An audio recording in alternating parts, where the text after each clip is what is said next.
Fala galera da 3000, na aula de hoje a gente vai dar continuidade aos nossos estudos sobre genética. Bom, na segunda lei, molecada, o Mendel, ele estava com uma ideia que era o seguinte, ele queria ver se você fosse dominante em uma característica, se você seria dominante em tudo, como se a característica dominante fosse passada em blocos. Então era isso que ele queria dar uma testada. Só que quando ele foi fazer os seus experimentos, ele fez a mesma ideia que ele teve lá na primeira lei. Ele pegou ervilhas e cruzava umas ervilhas. Maneiro. E aí ele analisou duas características importantes, distintas. Quais são essas duas? Bom, ó, ele pegou uma planta que era amarela e lisa, as duas características são dominantes, e cruzou com uma verde rugosa, que era recessiva. Ele já sabia que era recessiva, tudo bem? Ao fazer isso, ele obteve na sua F1 plantas amarelas e lisas. Até aí estava indo tudo bem. Já era esperado pelo Mendel ter esse resultado, porque foi o mesmo resultado que ele obteve em seu primeiro trabalho.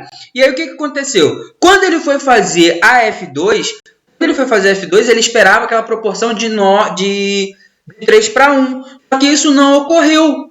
Quando ele foi fazer a F2, ele teve uma proporção de 9 amarelas lisas, 3 amarelas rugosas, e aí já acabou com a ideia dele, porque ele viu que eu era dominante em uma característica e não era na outra. E teve 3 verdes, porém lisas, e só teve uma verde rugosa. Tudo bem? Graças a isso, o cérebrozinho dele trabalhou de novo e ele chegou a algumas conclusões. Ele chegou a uma conclusão bem interessante. É o seguinte, ele disse que as características elas se segregam independentemente para os gametas, onde se combinam por acaso. Tanto é que essa lei é chamada de lei da segregação independente. O que isso quer dizer? Quer dizer que na hora de formar um gametinha, por exemplo, eu peguei aqui a plantinha Vzão, Vzinho, Rzão, Rzinho. Ele viu que esse indivíduo pode fazer um gameta Vzão, Rzão, Vzão, Rzinho, Vzinho, Rzão, Vzinho, Rzinho, em igual proporção. Aquele resultado que ele obteve de 9:3:3:1 só é possível se isso aqui for verdade. Tudo bem? Então, graças a isso, mais uma vez, matematicamente, ele provou aquilo que ele estava vendo ali. E com isso, ele ficou instaurado a segunda lei de Mendel. Como que funcionou essa parada? Bom, molecada, antigamente a gente fazia tabelinha com 4 possibilidades. Agora que eu estou analisando 2 genes distintos, se eu for fazer a minha tabelinha, já dá 16 possibilidades. E aí ele pegou planta dupla heterozigota, fez aqui os gametinhas que ele pode produzir, colocou aqui o que o feminino iria produzir. Maneiro. Ao acasalar, ele obteve lá a proporção de 9:3:3:1.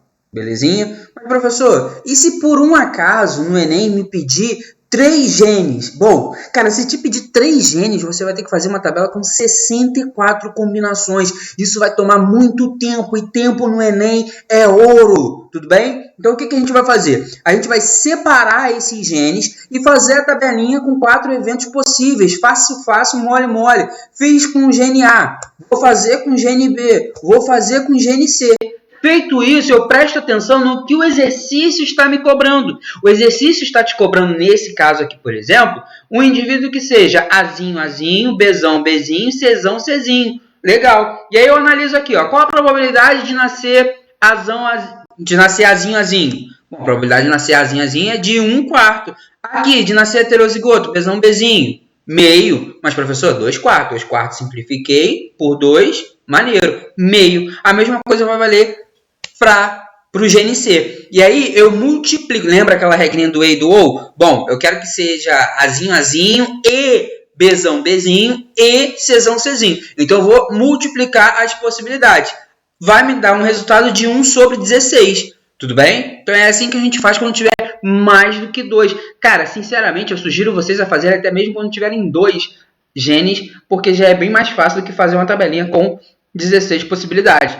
A gente ganha tempo, né, molecada? E ganhar tempo no Enem é crucial para fazer uma prova maneira. Bom, quantos tipos de gameta um indivíduo pode produzir? Bom, o indivíduo ele pode produzir vários tipos de gameta. Como que eu vou calcular isso?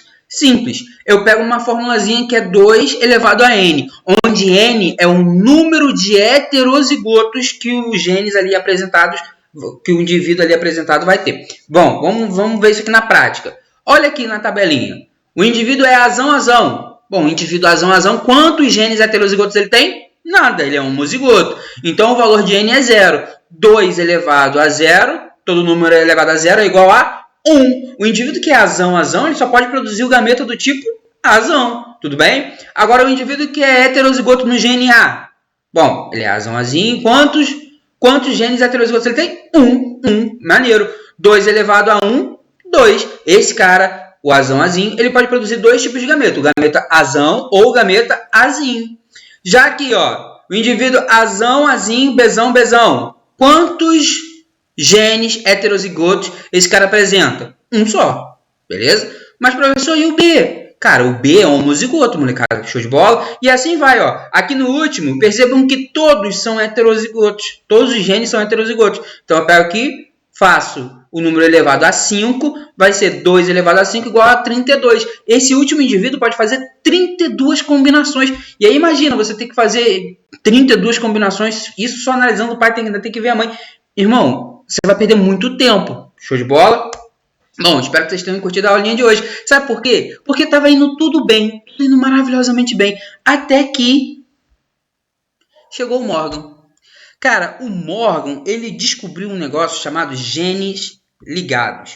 O que vai ser os genes ligados?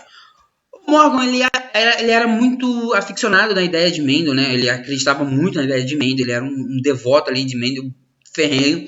E ele queria provar que a ideia de Mendel estava correta, o experimento dele estava correto. E aí ele, em vez de testar ervilha, foi testar moscas. E aí ele pegou, analisou a mosca na cor do corpinho e na asa. E ele viu o seguinte, ele viu que a característica asa longa era dominante, isso lá na sua primeira lei, show de bola? E viu também que a cor cinza era dominante, show? Quando ele foi analisar as duas características juntas, ele pretendia ter aquele resultado que Mendel obteve, né? De fazer ali 25% para cada tipo de gameta. Só que olha que interessante. Ao fazer isso, o que ele obteve? Bom, primeiramente, ele foi lá, pegou e fez um retrocruzamento, ou um cruzamento teste. O que é o cruzamento teste?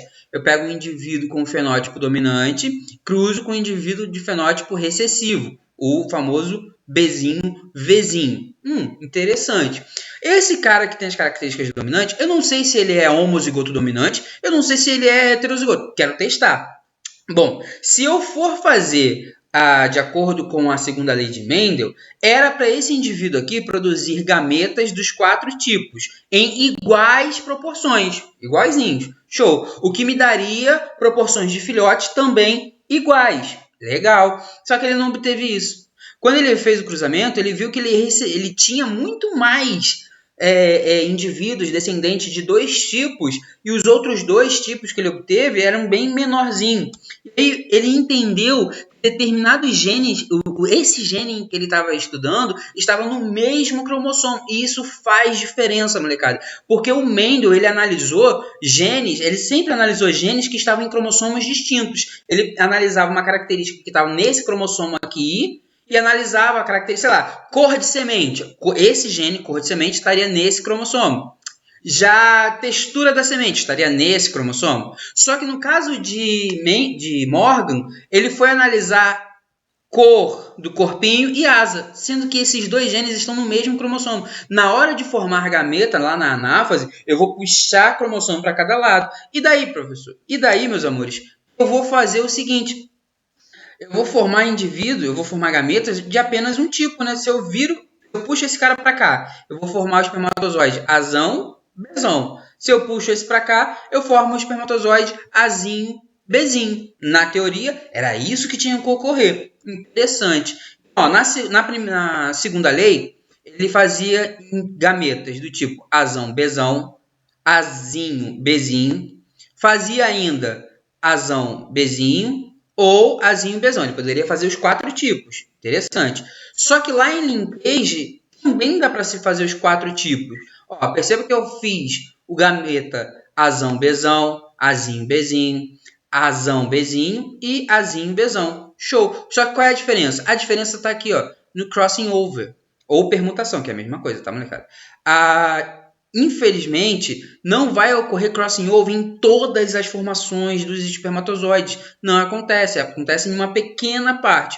Esses que não apresentam crossing over, eu vou chamar de parentais. Os que fizeram crossing over, eu vou chamar de recombinantes. Tudo bem? Interessante. Então, quer dizer que nas duas, tanto na segunda lei quanto no linkage, eu vou fazer os mesmos tipos de gametas. Os mesmos. Sem diferença alguma. A única diferença, moçada, vai estar na proporção. Porque na segunda lei, era para formar gametas em iguais proporções. Bonitinho, 25 para cada um. Já em linkage, isso não acontece. Por quê? Não acontece crossing over em todas as formações de espermatozoide. Ou de óvulo, também vale, tá, molecada? Bom, tem como eu calcular essa taxa de permutação, essa taxa de crossing over? Tem como eu saber em quantos porcentos dos gametas ocorreu o crossing over? Tem. Como que eu vou fazer isso?